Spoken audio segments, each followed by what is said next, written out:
Can't relate, straight talk going, stays not safe. Before you cross me, look both ways. Leaving the scene with no trace, none in my league. You out of place, I'm not at the top, I'm outer space. Can't eat with us, we're out of place. I'm doing fine, I'm feeling great. You're not my fan, you can't relate. Straight talk going, state to state. Ladies and gentlemen, your host is back. Man, oh man, do I got another one. This is somebody that I'm trying to link up for a while. We finally did. What can I say? She's a legend. She's a future Hall of Famer. She is the epitome of women's wrestling at its finest. Please help me welcome the one and only, the Phenom, Jazz, to Straight Talk Wrestling. What's up? Thanks for having me. Yes. An honor and privilege on my end. Anybody that gives me the time, but you agreeing to come on the show, like I geeked out when you sent the message back saying, yeah, let's set it up. I screenshot it, sent it to my wife. I'm like, woo, look who's coming to Straight Talk. Yes, most definitely. And what really got me when you said my daughter, and I was like, oh man, yes, we gotta make this happen. It's a must. Yes, absolutely it is. And you know what? She's been blessed and honored to call so many people in this great business her friend, and now she can add you to that list. So that's a huge honor for both of us. Both of us. Exactly. And I wanted to talk to you about. Where do you guys live? We live in Brampton, Ontario, Canada, which is about 25 minutes outside of Toronto. Oh, wow. Okay. I'm a girl. I don't know exactly where she's from out there, but Lufisto. Yes, Lufisto. She's actually Montreal, Quebec. That's where she resides and hangs her hat. But yes, she's a legend. I've had her on the show. She just designed my t-shirt for me, so it'll be coming out soon. Well, then we're going to have to get that. You're going to have 2 orders right here from the Straight Talk family, guaranteed 100%. Love it. But I want to talk to you about another talent from out this way that you've actually had a few matches with. A young lady you might know, because I actually have an autograph from her and you're in the picture. A young lady named Alexia Nicole, the bubblegum princess. Yes, Alexia. She was a little sweetie pie. She's phenomenal. I've had the pleasure of having her on the show 3 times. And the last time we spoke about you, we actually spoke about that moment. And that was during your NWA title reign. And yes. I remember asking her, I'm like, what was it like working with the legend Jazz? She's like, it was overwhelming because I'd only been in the business a short time at that time. But I went over to her, I introduced myself. She was, such a sweetheart. And she just said, don't worry. This is what she said. You said to her, you said, don't worry, I got you. And it was hands down. Those are my words. There you go. It's hands down, as she said, in that moment was one of her favorite matches. And I mean, you're going against an NWA women's champion, somebody who held that belt for over 900 days. Mm-hmm. So that's a staple right there. I mean, you took that title and you ran with it for well over 2 years, almost 3, literally a few months out from a 3-year reign. In this day and age, that's unprecedented because Jazz, titles change hands like people change underwear. 6 weeks, 8 reigns.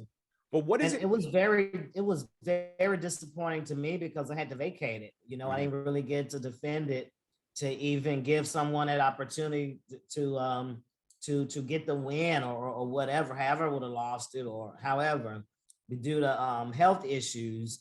But during that time, what I had going on in my life, I had to take the time off and focus on me for a while. I lost both parents, back to back, and it was just a lot.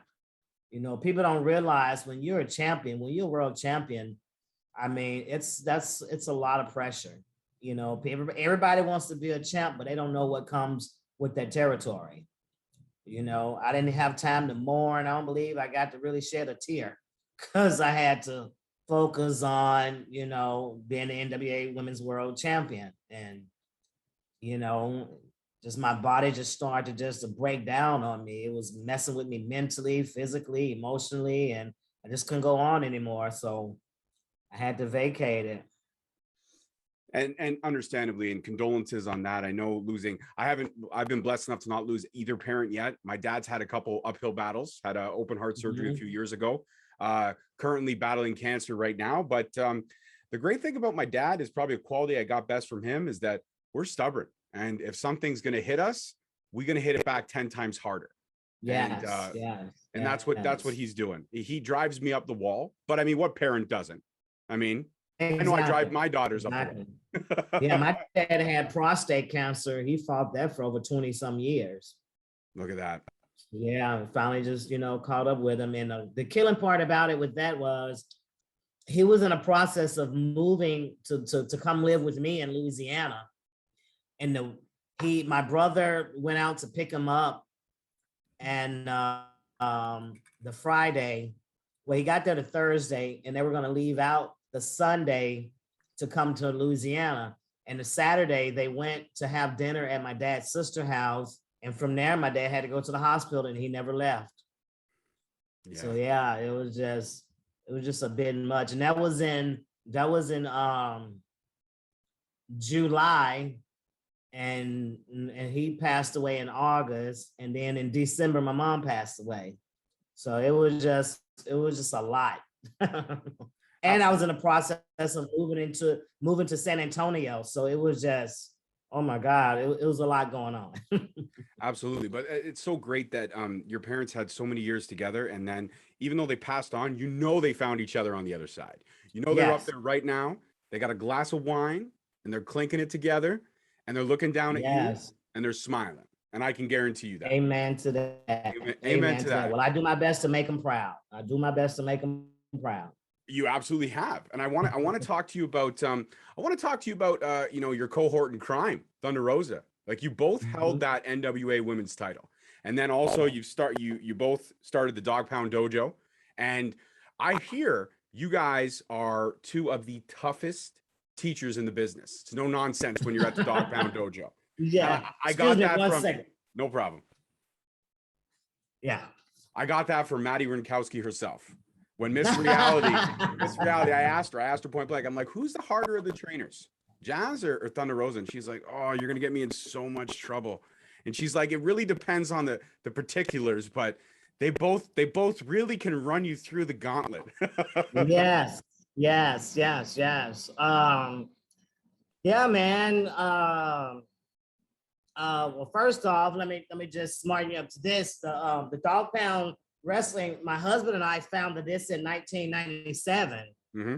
So yeah, and once we got to San Antonio, and always was a fan of Thunder Rosa, and I just loved her work ethic, and I just figured, the three of us teaming up together, that we will be unstoppable. And we did that up until her schedule got completely hectic, and she had to, leave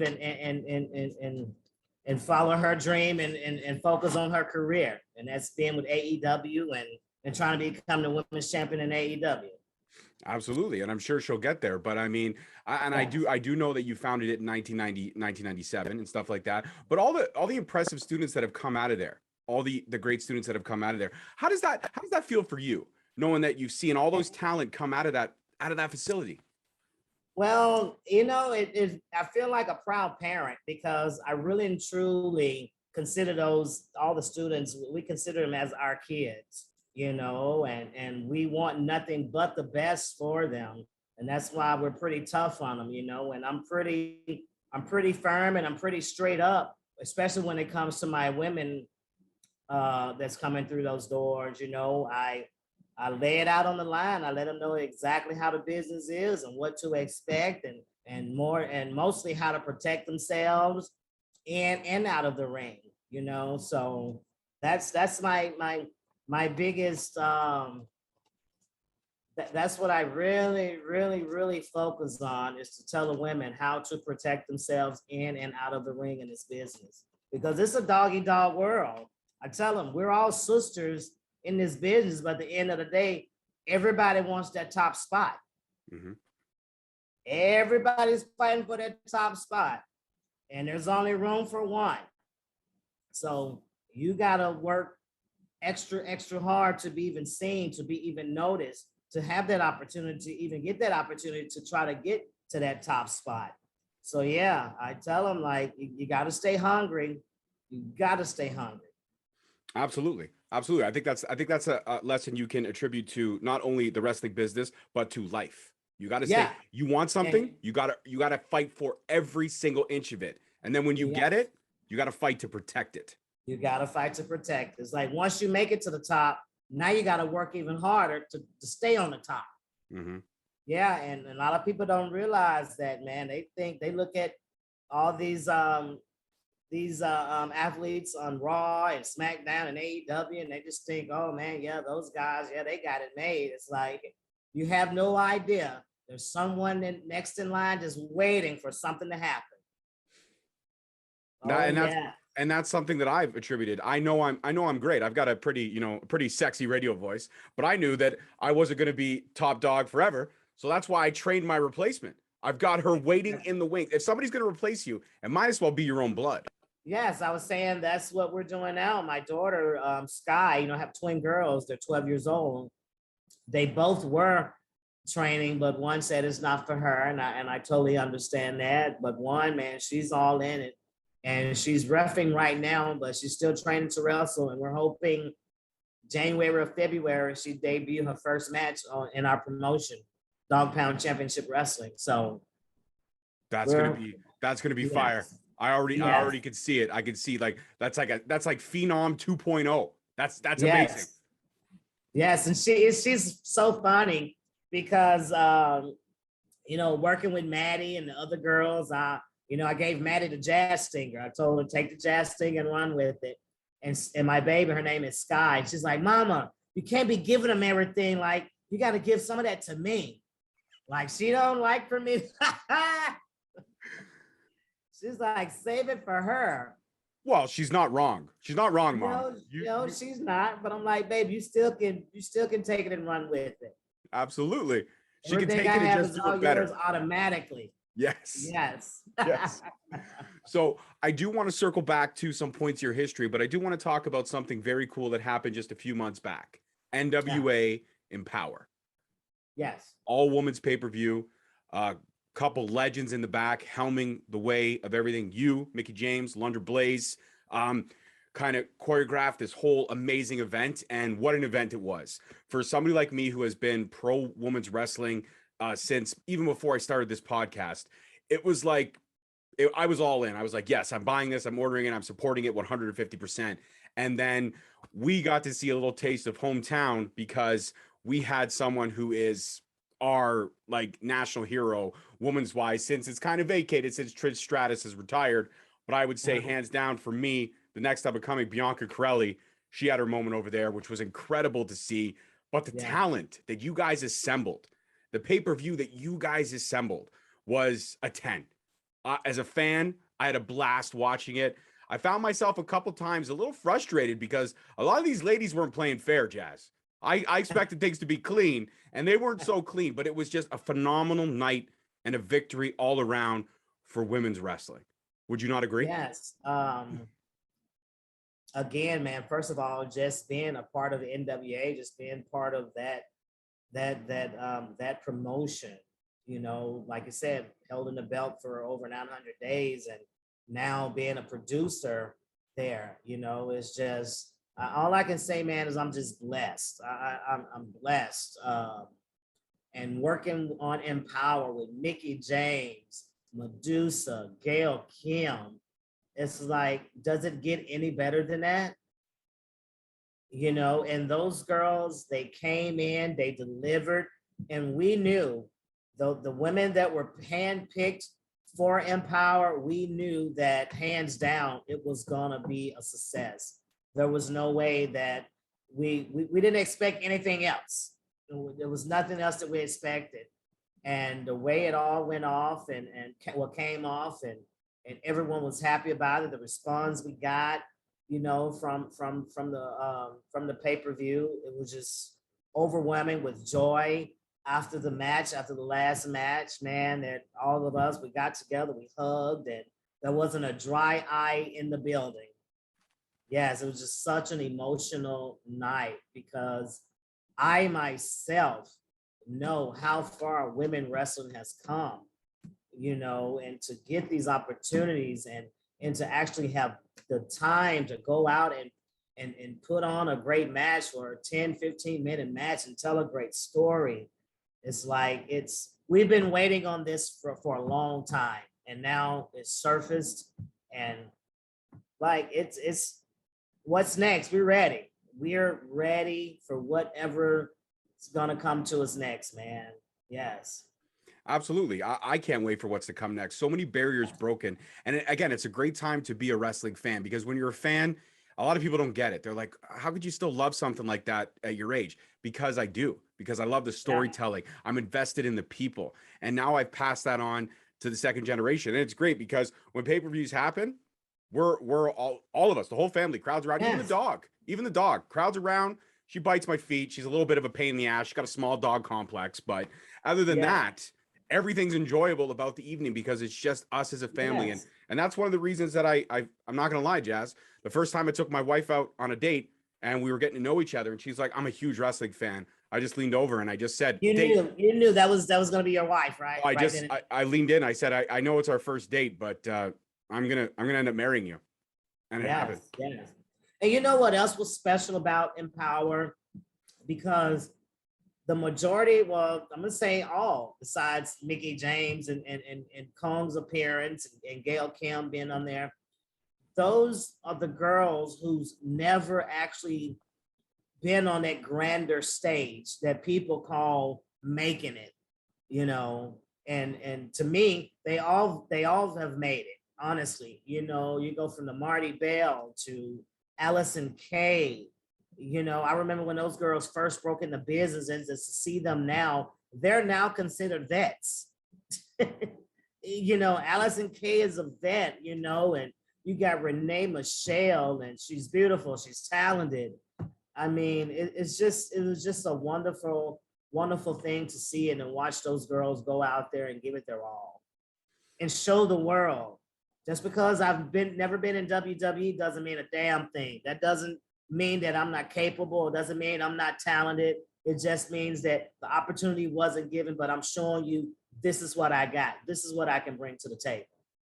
Absolutely. And they all did. I love it. I love it because even though that women wrestling has come so far, I still find, and I'm sure you would agree with me on this, that you guys all still wrestle with that chip on your shoulder. Because you've knocked down the door. There's no more knocking on it, waiting your turn. You've kicked that door in. You've made people see you. You've opened eyes. And that's what it's all about. But now it's not like, okay, cool. So we kicked in the door. We're here now. Now it's like, no. Not only are we here, but we're going to show you that we're main event players. We're going to show you that we should be the last match of the night. And we're going to show you that our belt is no lesser than any other belt that you have in your promotion.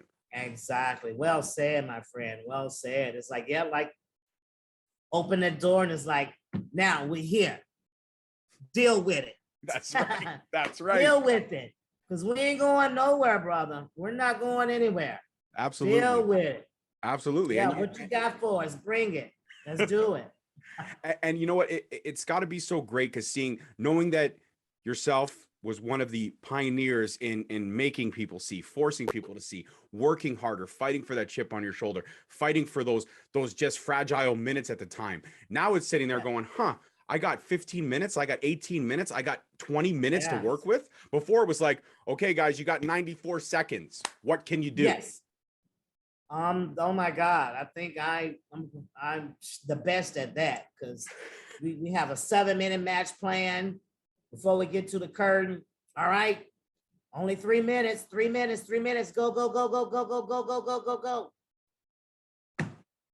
And we had to get ourselves over in 3 minutes. And you know what? And we did that. Mm-hmm. We still got the recognition. People still recognize our talent. Mm-hmm. Undeniable. Absolutely. You are. Give credit where credit's due. Yes. 100%. And now the ladies nowadays, they don't have to fight for those 3 minutes. Now they've got those 7, 8, 12, 15. I mean, look at Thunder Rosa and Britt Baker in that unsanctioned match. That was almost 25 minutes long. Yes. As it should be. As it should be. Exactly. And I tell you, I had the opportunity to meet Britt Baker on the Jericho cruise. Mm-hmm. And the last night there, man, they had me walking out with her and Rebel and Jamie, man. So that was an awesome feeling. You know, it's like, this is the new era of women wrestling. And I'm on the stage with them. So and them recognizing me and recognizing who I am. It's like wonderful feeling, man. Absolutely. And you know what? I was a fan of yours right from the get-go because I was a hardcore ECW fanatic. I actually had a cousin who lived in Philly, so he was a regular at the Yes. ECW arena, and he Mhm. would send me clips, snippets, tapes, whatever he could. And I was kind of, it was kind of cool to say this, but I was the one kid that was in the know. I knew about things before they became national. I'd be like, listen, you Yeah, guys can like WWE, you can like WCW, but let me tell you about this place down in Philly, man. There's no joke exactly. down in Philly. And I No discovered you. joke. And I told everybody, I'm like, you guys watch, man. You're gonna see this. You're gonna see this lady in WWE. Wouldn't you know it? You came in, and right off the bat, I loved how the build up, everything with China. I thought that was a great rivalry. And then I also loved my favorite match of yours of all time, WrestleMania 18. That is hands Yes. down my favorite match because it was you, Trish, Lita. It was three of the best ever. Not at the time, not in a period where it wasn't, it wasn't right to be the best as a female. It was ever.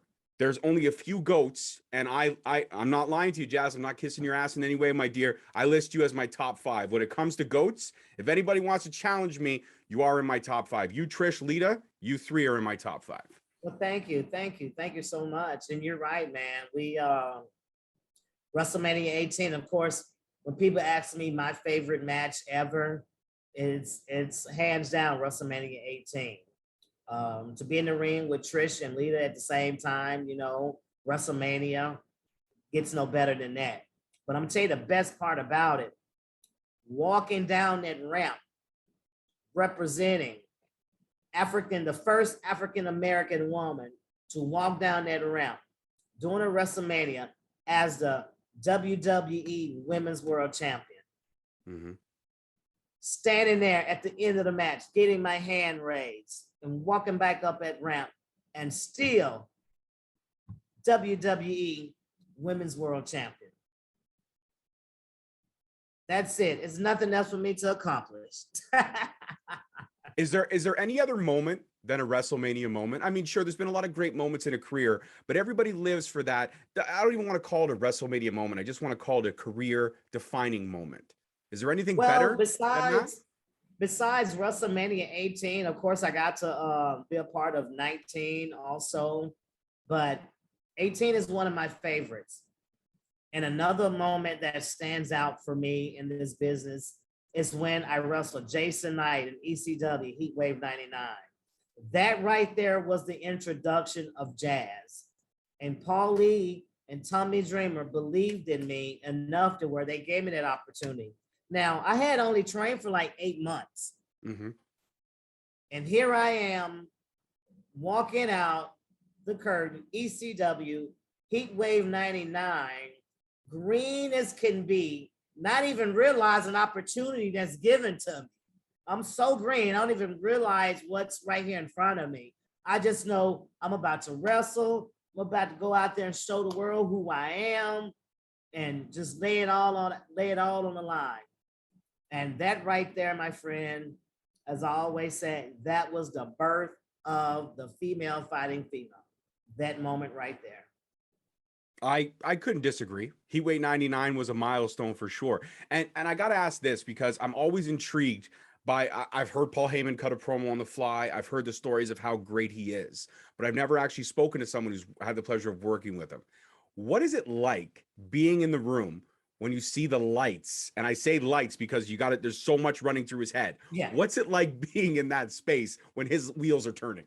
And he make it feel like it's Superman. He make it feel like you're Batman. He make it feel like you're the top, the best hero that's in the room at that time. He has some kind of way, man. I don't know what it is about him, but he has a way of getting in your head and making you go out there and kill your damn self if that's what he wants you to do. I believe he told Jason, don't treat her like a girl. You go out there and you beat the hell out of her. Do not treat her like a girl. You lay that shit in. And he comes to me, Jazz, I want you to lay it in. I want you to beat him as if he'd slap your mama. It's just stuff like that. He would tell you, and this is why you standing right there at the curtain and you warming up and you knowing you're next. You're on deck. And those are the things that he would say to you. So it's like, what can you do? But go out there and lay it in like he slapped your mama.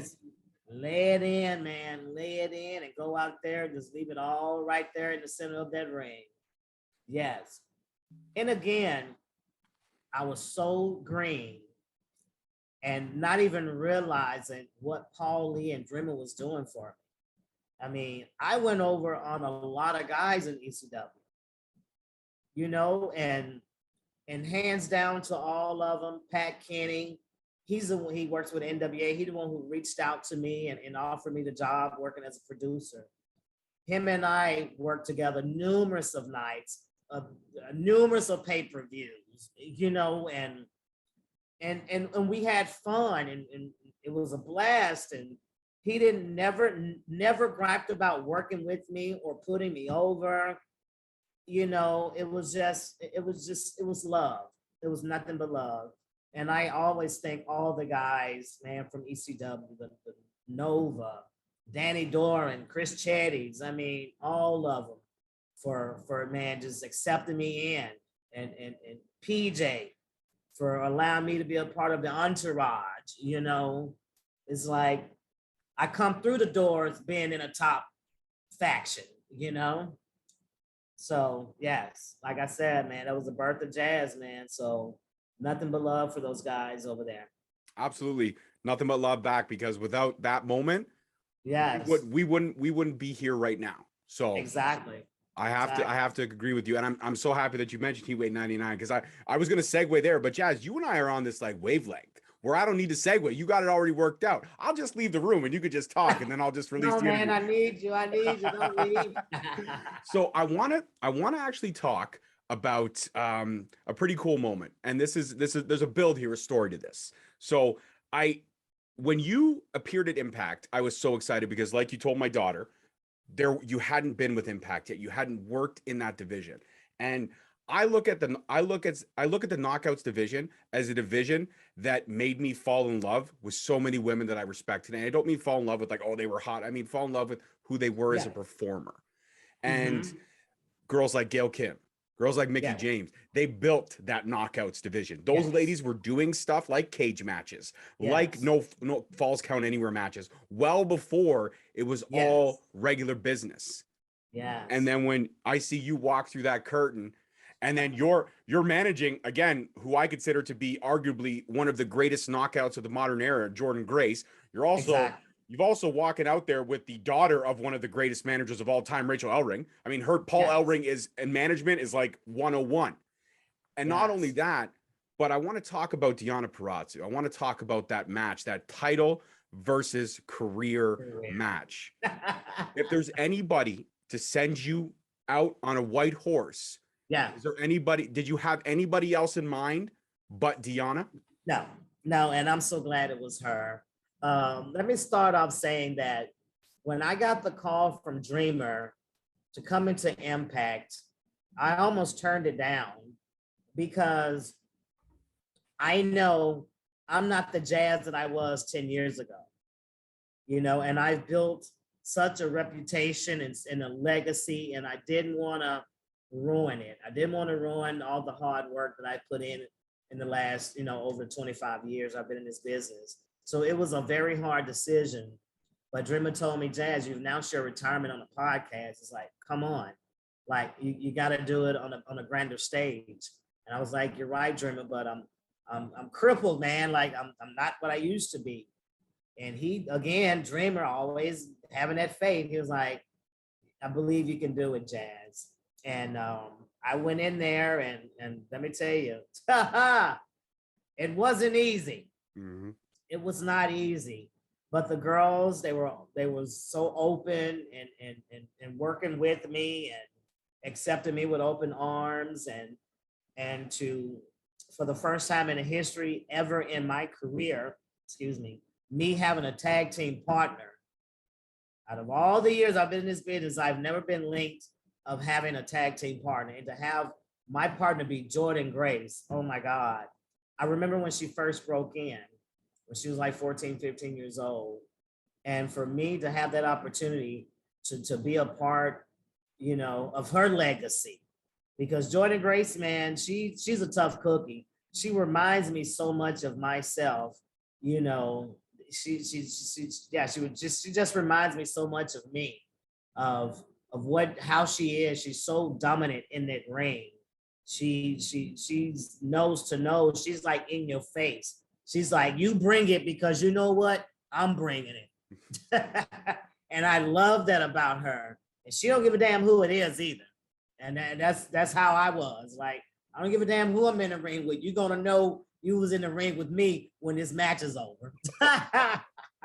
Yes. So that right there was just an eye opener to have that opportunity, and I was so blessed. But the match with Deonna, yeah, champ versus career, yeah, that was a very emotional night for the both of us.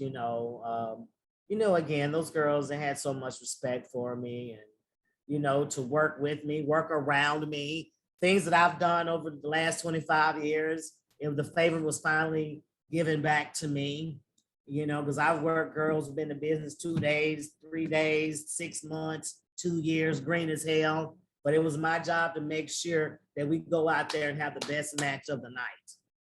And Deonna, she did that. And I'm gonna tell you right now, when she came to me and asked me, what do you want to do, Jazz? You know what I told her? It's all on you. It's all on you. I'm following. That's how much I love her, and that's how much respect I have for her. To me, Deonna is a true champion. She's everything that a champion is supposed to be. I can't disagree with you. I can't disagree with you because A, I don't want to, because you're 150% right. But B, because I know you could still pound me in the ground. You're not, as far as I'm concerned, you don't look a day better. You look as great as you did now as you did back then, and I'll put my stamp on it.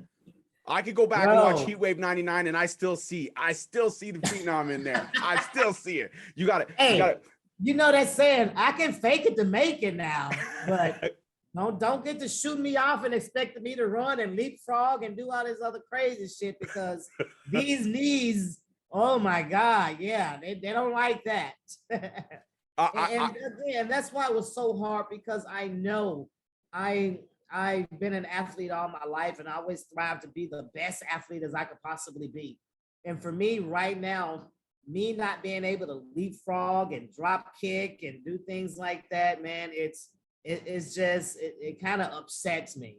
But I said, my legs have been good. They've been great to me. I mean, from the moment I started sports in middle school, ran track, softball, basketball, had scholarships, so yeah, these legs of mine, these knees, man, they've been great for me for my 49 years of age. But yeah, Deonna, she's the epitome of a women's champion, world champion. She is, hands down. Absolutely. And you know what? I got to ask you this, seeing now your daughter coming up and that she's all in and she's focused on everything, and knowing the trails that you've blazed from holding multiple titles across multiple promotions, being literally the face of women in wrestling for a very long time. First, like you mentioned, first African-American WWE World's Wrestling Women's Champion. I mean, these are ding, ding. Like, you could check all the boxes, and Jazz has it. When you see your daughter and she's training, and you know that you've literally kicked that door in to make it a little bit more easier for her. She's still going to have to earn it. She's still going to have to work for it.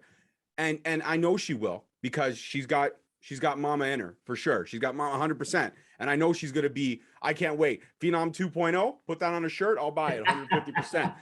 But knowing now what is in store for her, considering the business is so much better for women now, are you okay with having your daughter in this business? If the business was like it was when you came in, would you have reservations? No, there's no way. My husband and I probably would have fought tooth and nails for that. If it was still the way it was, 20, 25 years ago, there's no way. But like you said, now with all the doors opening, the barriers broken, and and I feel she has a better chance of becoming as great as she wants to be. If she's trying to be the Phenom 2.0, then hey, the door is open, baby. It's all yours. You take it and you run with it. Yes. But I tell you, we're not easy on her at all. My husband and I, no, no, no, no, no. We're not easy on her at all. Right now she's into other sports. She goes to soccer practice. She comes home. She get a little snack. And 30 minutes later, we're out the door to wrestling practice. And getting home at 11 o'clock. She's getting to bed at 12:30, 1 o'clock in the morning, and back up going to school the next morning. So she's talking about paying dues. She's paying dues already. I love it. We're just trying to tell her, but we're trying to show her, like, to be the best, this is what it takes. Just because you're our daughter doesn't mean nobody's going to give you anything. If anything, they expect more out of you. Mm-hmm. Mm-hmm. So yes, it's the same thing I teach my daughter, my 12-year-old. Like, we go out to shows now here where we live, and we're pretty well known, and people come up and they say, oh, I love you guys are awesome, and they tell her all the time, and I give her all the credit in the world. I'm not one to say, well, it's because she had a great teacher. No, she's her on her own. But what I tell her all the time is, I'm always harping on her. Like, even earlier today, I was like, have you gone through your questions again? Do you have them ready? Dad, I'm good. I'm like, no, listen, this is no joke. Okay, you don't understand. I gave her the speech. I gave her the top five. I said this lady's top five, Cass. She's like, no, Dad, I got it. I go, no, I want to hear you read the questions. I want to make sure they're fluid. I want to make sure there's no stumbles, no ums and ahs, because we have to be on point. And she was like, oh, why do you put so much pressure on me? I'm like, Cass, it's not pressure. It's the simple fact that we're putting ourselves out there. And the internet is a fickle bitch. And she will slap you 12 ways from Sunday. And I'm like, and there's no way that I can help you recover from that. So we've got to be on point, and we got to be the best. I said, but I said, don't worry. After you sit down with Jazz, she's going to love you. So if we ever make our way out to San Antonio, she will be there 150% to greet you with open arms. Exactly. Come on in, baby. Yes, please, please, please. Yeah. As same with us. We're just trying to and like you said in the beginning, it's a life lesson. Mm-hmm. And let them know, just anything you want in life, you got to work for it. Nothing comes easy. It really doesn't. And you got to have tough skin. Oh my God, you got to have tough skin. And right now, she's still a little young, and she's feelings get hurt sometimes, but her daddy and I, we don't know, no, baby, no, suck it up. Suck it up. We tell my time, you're a bag no. You gotta suck that shit up.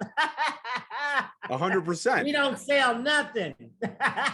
That's why I love my 5-year-old. God love my 12-year-old. They're both the lights of my life. But my 5-year-old, she falls down the stairs. She does cry. She cries for 2 minutes, and then she gets back up, and I go, you okay? She wipes the snot bubble away, and she goes, yeah. You want to fight me? And I say, okay, yeah, let's do it. And then next thing you know, she puts me in an arm bar, and I'm not gonna lie, she digs those little spiky heels right in the middle. Yeah. Heels. She's good, man. She's good. I love it. Yes. So when a young lady or a young man comes to your school and says, you know what, I want to be a pro wrestler, do you guys say, okay, let's give it a shot, try one class and see where we go? Or do you kind of tell them, you know what, I don't know if this is gonna be for you? No, I'm never going to crush anyone's dream. Everyone deserves an opportunity and a fair opportunity. Mm-hmm. We tell them to come by the school, check it out, see what you think. Of course, they love, we're a family there. We say a prayer every night after training, and, it's nothing but love. But yeah, I'm never going to crush anyone's dream. If you want to say you want to be a professional wrestler or referee or manager or whatever, we're giving any and everyone an opportunity to come in there. Fair game on everyone. Fair game to everyone. Come through those doors. But it's on you what you do with it. Mm-hmm. We're giving you the opportunity. We got students right now, they all want to wrestle, but a lot of them don't want to put in the hard work. They don't understand the hard work that it takes. They don't understand it. Yeah, you got to wake up in the morning. You got to go to your shoe job. When you finish with that, you got to go to the gym. when you finish with that, you got wrestling practice. When you finish with that, you got to make sure you get all your meals in right. You got to eat clean, you know, and on Fridays you leave for the road. You don't get home to Sunday, and you're back to doing it all over again. They don't, yeah, that part, that part. They don't. They're like, oh my God, like yeah. So, do you think any superstar that you can name right now had it any differently? The Brock Lesnar's, the Randy Orton's, or whatever. Because you know, sometimes, yeah, of course, our students, they know who we are, they know our accomplishments and all that. But when you're around a person every day, they start to lose that respect. I'm not gonna say respect, but they lose the concept of who you really are because they're with you every day. And they forget that, okay, well, yeah, my coach said they went through this, my coach did this, my coach did that.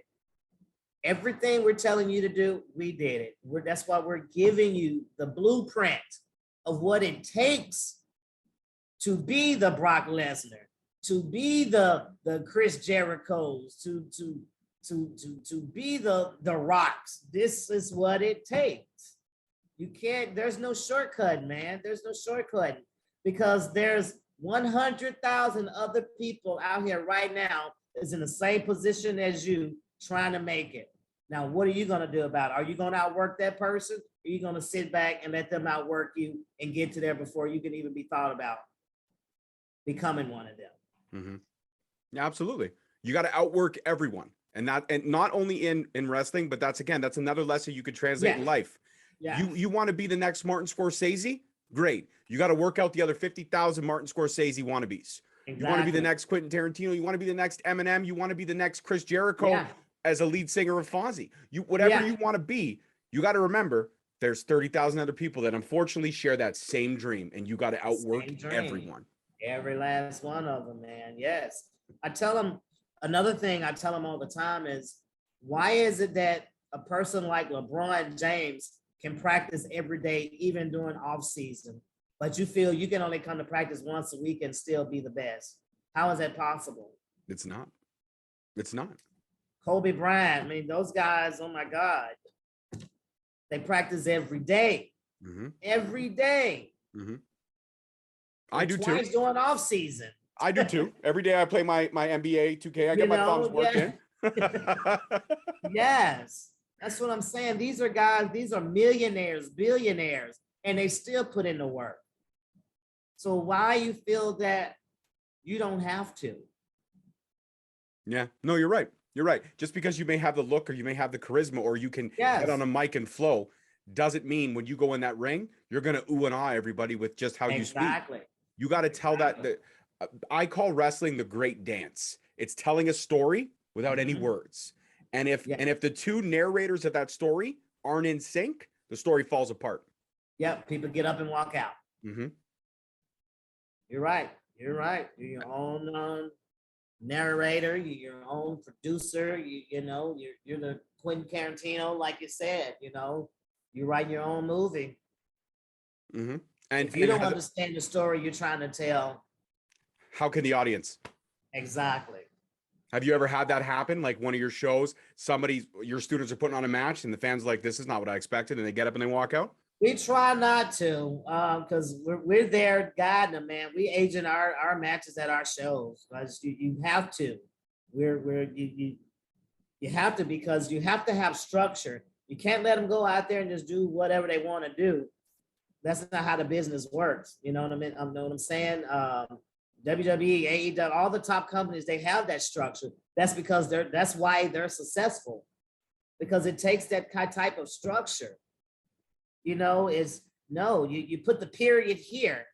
You got to be that school teacher. No, the period goes here. It doesn't go after that. You gotta tell that story. It's not about what you can do, it's why you should do it, or why shouldn't you do it.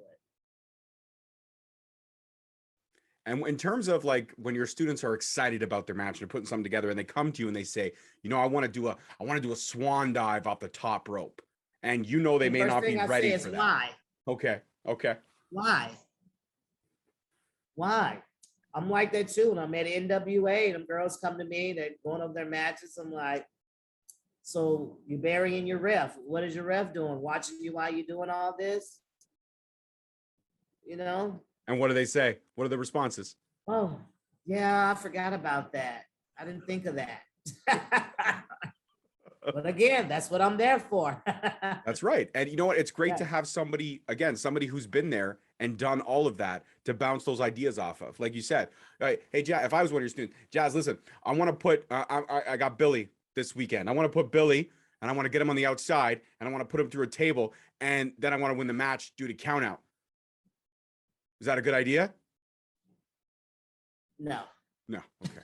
Okay. Is it because the ref would already be doing the count out? And if I put him through a table and I take too long, then we'll both be counted out? Exactly. Okay. So So what are the rules? 10 count. You 10 know? count. That's it. Exactly.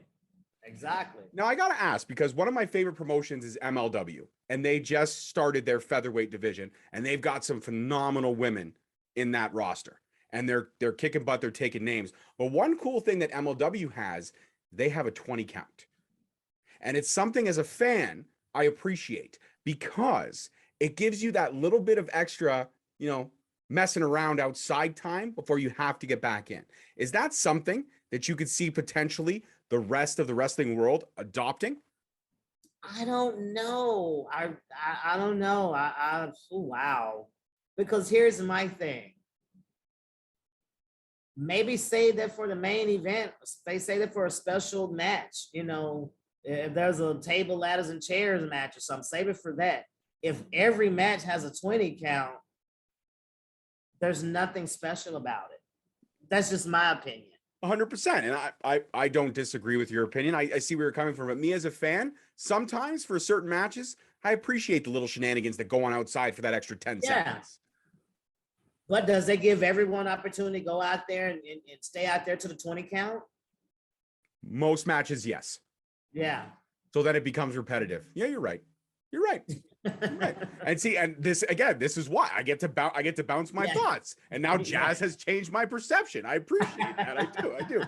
A couple more questions, and then I'd like to play a game if you're up for it. If you're up for it, no pressure. It's a very easy game to play. I'll tell you the rules in a second. But out of all the women that are out there right now, all these phenomenal champions, like you said, Deonna Purrazzo is a true champion representing. Britt Breaker, killing it in AEW. You've got the ladies in WWE doing their thing. You got the ladies in NWA doing their thing. With all these phenomenal talents and all these women's championships being represented in so high esteem, as somebody who's literally kicked that door in, how does that make you feel? To see that the house that you built is intact and thriving. Sometimes, truthfully, a lot of times I forget about that. People sometimes have to remind me. I'm just a humbled individual. I'm just a humble person like that. I don't like to toot my own horn, and I hate to be around someone that does. I'm the type of person, if I'm good or if I'm great at something, the people let me know. So when people come up to me and they say these things, and man, while I'm doing my retirement tour, I've had, oh my God, some great send-offs, man. These promotions I've been working with, the celebration of me and my career it's been unbelievable. It's really, really been just overwhelming. I try not to cry. Sometimes I have to catch myself, girl, don't cry this time. But it's just love, and I'm just glad that I was able to be that person to help knock those doors down, because someone knocked the door down before I did. You got your Medusas, then you have your Mullahs and your Mae Youngs and all the other women, the pioneers of this women, Miss Gable. So we got to give our flowers and give our props to those ladies also. The Debbie Combs, it's those women who went through hell in order for Medusa to be able to accomplish what she accomplished. She was the first one to go to Japan, American to go to Japan. She was the first one to bring Japanese women to America. So people like that, kick the door down for me to be able to come in and say, all right, yeah, you don't have any women? Well, hell with it. Bring the men on, for me to be able to go out there and have pay-per-view matches night after night, month after month with some of the top men in the business is known of all time. So, so I'm just another one on that list. I feel to pave the way for even more women to be able to do even more now. We just got to keep knocking them down, man, and just letting them know, like, no longer tits and ass. It's that tits and ass era is over with. We don't have to sell sex appeal. We're selling ass kicking. It's about physicality. And if you think I'm sexy while I'm kicking someone's ass, that's even better. Absolutely. I'm not gonna lie. When my wife yells at me, sexiest thing in the world. That's True. yeah, It is. exactly. She's grinding my gears. I'm like, all right, I'm gonna do what you want me to do. But it's not because you told me to. It's just because you gave me that little raised eyebrow and you got your hair flipped the right way. And now I'll do it. Now I'll do it. I will do it. Yeah. And my final question before we get to this fun little game that I got.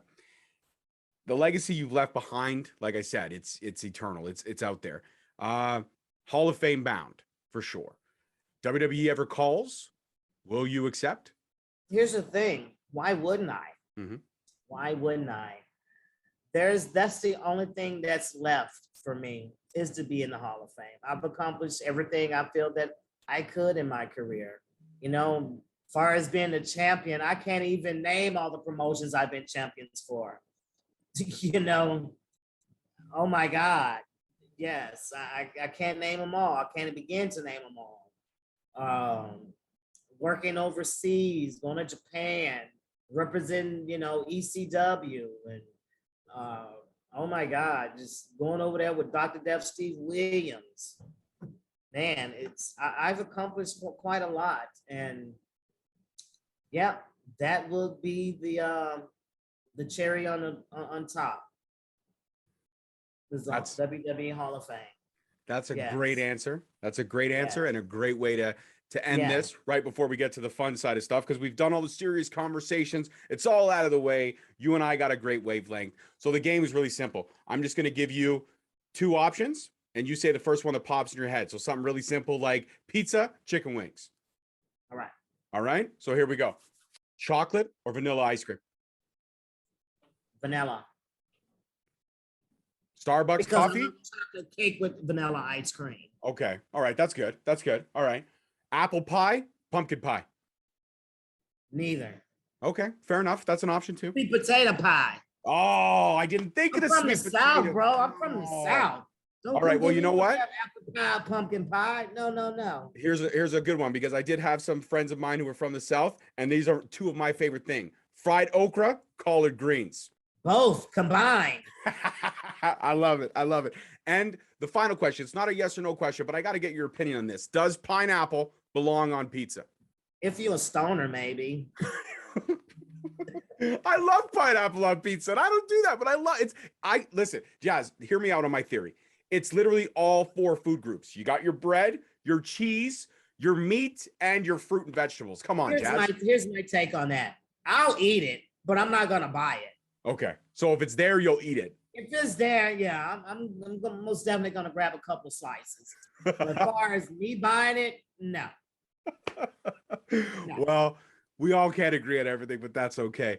Jazz, what can I say? This hour flew by. I'm honored. I'm humbled. And now I can officially say you are a member of the Straight Talk family. Anytime you want to come back, it would be honor to have you. And before you go, please shout out your socials, because if anybody out there is not following you, we got to go to their houses and just smack them all. That's what I say. Bam. Instagram and Twitter, Phenom _jazz. For bookings, you can reach me at book.phenomjazz@gmail.com. Now, if you want to be a wrestler, manager, referee, please come to San Antonio, Texas, Dogg Pound Wrestling Dojo, 9703 Bandera Road, San Antonio, Texas. We train Monday, Wednesdays, and Fridays, 7 p.m. to 10 p.m. You can go to the website, which is Dogg Pound Wrestling Dojo, and the dog with 2 G's. Also, we now have our promotion, Dogg Pound Championship Wrestling. Our next event here is in San Antonio, November 27th, and it's called The Hunt After the Harvest. That's a dope name. I like that. Yes. I like that. Yes. Be sure to check it out, guys. It will be on a social media platform real soon. We're just getting all the technical difficulties out of the way. We're dotting I's and crossing T's, but it will be, you'll be able to stream it here very, very soon. Oh, my dear, we absolutely will. I'm going to tag you in everything beforehand and let you know the official date that everything's coming out. But man, oh man, what a cool way to almost end the week. It's a Thursday before the Friday. And now I could say that one of my favorite wrestlers of all time is now my friend. That's pretty cool. I love it. Thank you. Just because you said I'm in the top 5, you said the top 5. Top 5. Top 5 all time. All right, guys. As always, I'm your host, your boy. All the links will be in. Love you guys. Peace out, guys. Later. Thank you so much for listening. Don't forget to tune in next week for another great episode on all available podcast platforms and hosted on Podbean. Also, check us out on YouTube at Straight Talk Wrestling, on Instagram at Straight Talk Wrestling, on Facebook at Straight Talk Wrestling, and on Twitter at _Straight Talk. And if you feel the need to buy some sweet merch, check us out on ProWrestlingTees.com. Leaving the scene with no trace, not in my league. You out of place. I'm not at the top, I'm outer space. Can't eat with us, we're out of place. I'm doing fine.